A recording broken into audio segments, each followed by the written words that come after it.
Tutong. Assalamualaikum Ernie. Apa khabarnya hari ni Ernie?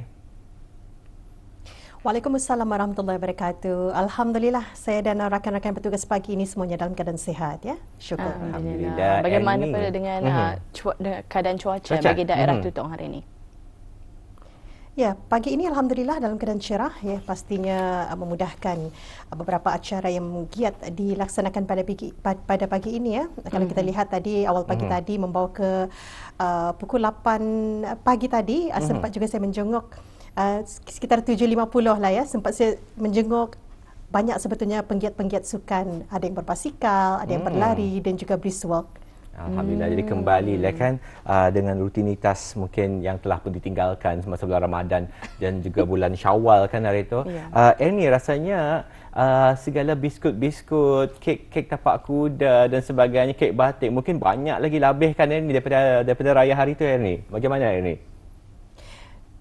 Ya, memang masih ada, tetapi alhamdulillah macam kalau hari ini ada yang berhajat untuk berkunjung ke rumah, bukan pulang beraya tetapi santai-santai lepak. Ia masanya untuk menghidangkan, mengeluarkan segala lebih-lebihan. Itulah, kita masih mengekalkan keharmonian walaupun Syawal sudah pun berlalu. Baiklah Ernie, mungkin ada kesempatan ini dapat juga kami tanyakan kepada Ernie bagaimana Ernie mereset semula segala rutinitas setelah sebulan berhari raya. Saya percaya banyak perkara-perkara yang ingin kita ni ubah kembali rutin kita ni itu. Tapi kalau bagi Ernie sendiri bagaimana? Alhamdulillah ya, kalau saya sendiri masih lagi menekankan untuk brisk walk 30 minit setiap petang ya. Kalau saya memang Indah Barat je lah, bukan berlari tetapi hanya brisk walk itu sudah memadai bagi saya 30 minit. Jadi itulah rutin yang Ernie lakukan pada kali ini. Jadi mungkin Ernie ada sudah ni menyediakan bahan dan juga info semasa bagi daerah Tutong. Jadi kami serahkan saya terus kepada Ernie. Silakan. Baik, terima kasih Umu dan Dini. Assalamualaikum warahmatullahi wabarakatuh. Salam sejahtera dan selamat pagi. Alhamdulillah Auda, di pagi ini seperti biasa kita akan membawakan ya beberapa info semasa dan juga pengisian pakej program. Baik, kita kongsikan terlebih dahulu antara maklumat yang kita terima mengenai dengan kegiatan yang akan berlangsung di sekitar daerah Tutong ini, iaitu Tutong Bus hari ini merupakan hari terakhir bagi sesi minggu ini. Ya, hari ini 19 April 2026. Diadakan seperti biasa di kawasan letak kereta bangunan Kompleks Cempaka Bersaudara Pekan Tutong. Dan Tutong Bus hari ini akan bermula pada pukul 11 pagi sehingga 10 malam ya. Jadi ada kesempatan bis kita untuk berkunjung ke Pekan Tutong bagi sama-sama menyaksikan dan juga menyokong pengusaha-pengusaha tempatan kita ni, khususnya yang turut serta dalam Tutong Bus ini ya.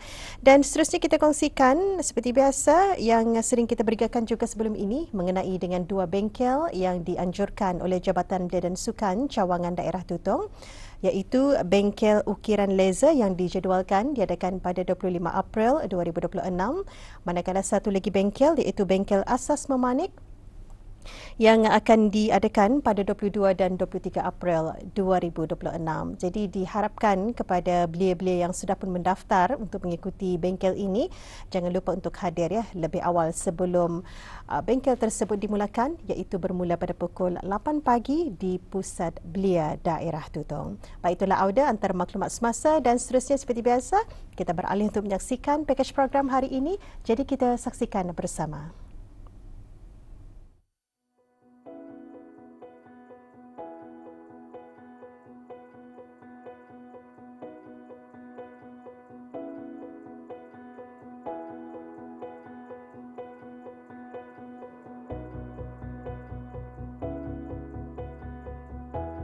Terapi alam atau nature therapy merujuk kepada pendekatan intervensi kesihatan yang memanfaatkan interaksi manusia dengan alam semula jadi untuk meningkatkan kesejahteraan fizikal, mental dan emosi.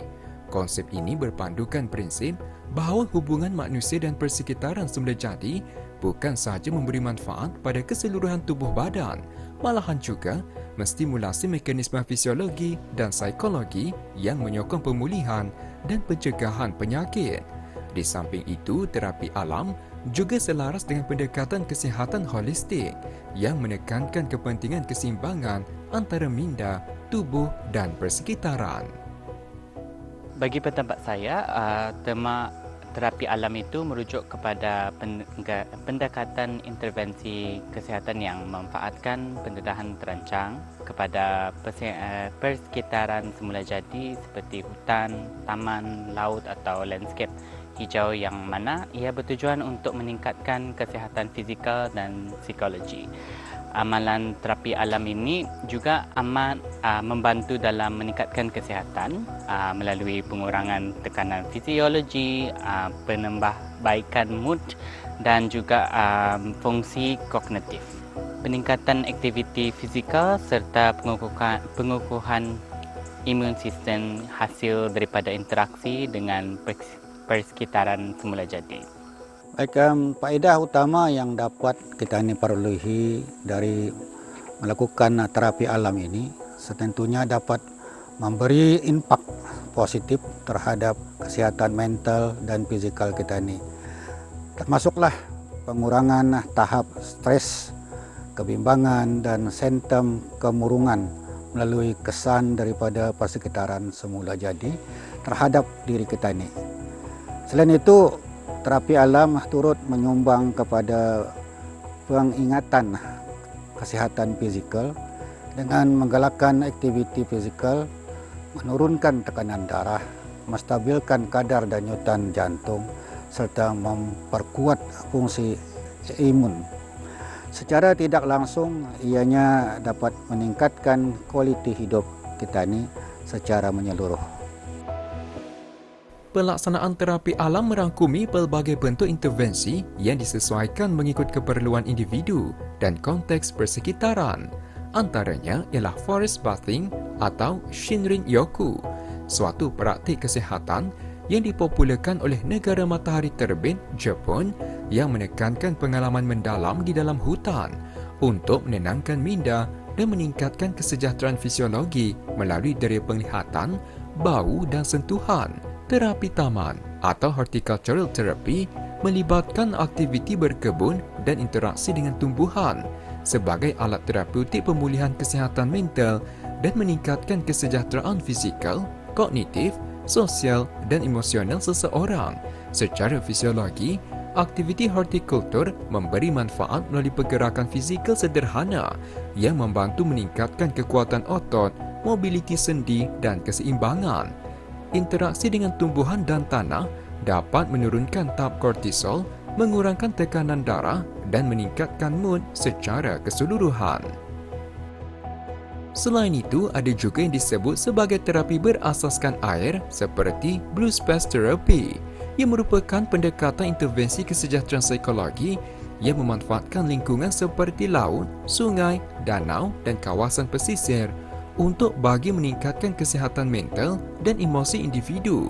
Mekanisme terapeutik ini dijelaskan melalui gabungan rangsangan visual, auditori dan sensori daripada elemen air yang mampu mengaktifkan tindak balas relaksasi fisiologi, menstabilkan emosi serta menggalakkan aktiviti fizikal dan interaksi sosial.